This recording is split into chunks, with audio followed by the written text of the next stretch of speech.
I did a video recently on mental health and thought I'd do a bit of a follow-up and talk about mental health first aiders. With the COVID pandemic, we've kind of stopped talking about the need for mental health first aiders so much. But about 3 years ago, 3 years ago, there were so many people lobbying for mandatory mental health first aiders in the workplace. And I would like to argue that they are already required. Yeah, and I find it, maybe I'm being cynical here, I probably am being cynical, but I find it interesting that the people or the organizations who are lobbying or who lobbied for mandatory mental health first aid in the workplace, they are the same people and the same organizations who deliver and sell mental health first aid training. Now, this would be a little bit like me campaigning to have IOSH managing safety training mandatory in the workplace, or just manager safety training. Yeah, any manager safety training, and of course IOSH would have to tick that box there. Yeah, or I could be campaigning to make NEBOSH legally required. Now, maybe I'm just being cynical there, but maybe we shouldn't be taking advice from the people who've got vested interests in you buying their products. You know, it's buyer beware.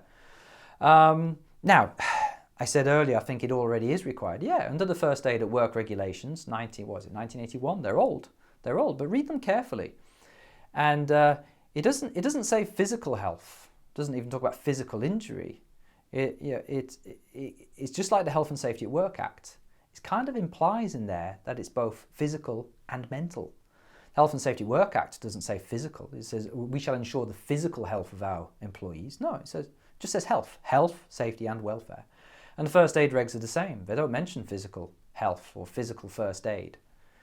So that lack of specificity, that vagueness, gives us room to interpret the first aid regulations a bit more loosely, and we could interpret them as requiring a first aid needs assessment. And on the basis of that first aid needs assessment, we might decide to have a number of mental health first aiders. So I think they're already legally required. And I think the HSE would agree, because the HSE have written about this on their website, and as far as they're concerned, the first aid needs assessment does require consideration of the mental health first aid needs. So it's in black and white on the HSE's website. And that's kind of enforceable. You know, if they were to visit you and ask you about your mental health first aiders, they could, quite within reason, serve you with an improvement notice for failure to consider your mental health first aid needs in your needs assessment.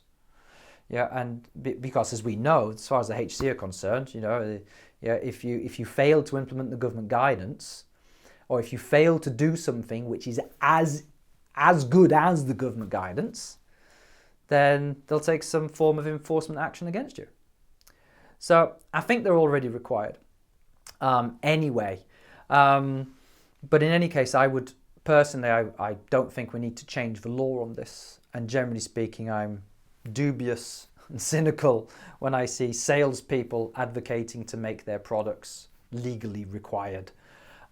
Maybe there is a good argument sometimes to make certain things legally required. We shouldn't necessarily disbelieve them, but it's straight away I will be a bit cynical, because you know, who stands to gain? So there we are. Another thing on mental health first aid is it's a measure of last resort. It's just last resort. You wouldn't rely on your first aiders if you had knives in the workplace, would you? So why rely on mental health first aiders? I think with such discussion, with such emphasis on the mental health first aid, you know, and the talking element of it, I think we just ignore some of the root causes of mental health in the workplace.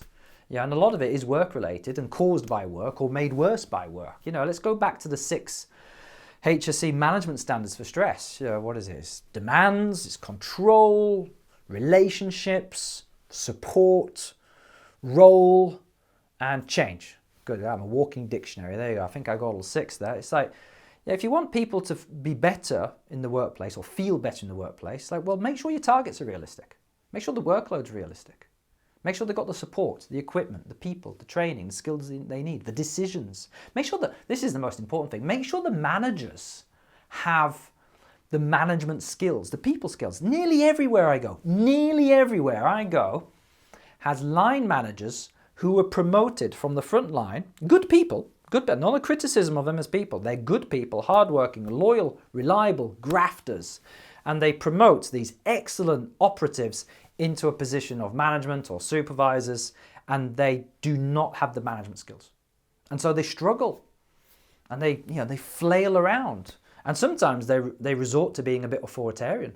Bullies, bit of shouting, bit of growling, because they just don't have the skills to get people to do stuff or to communicate properly.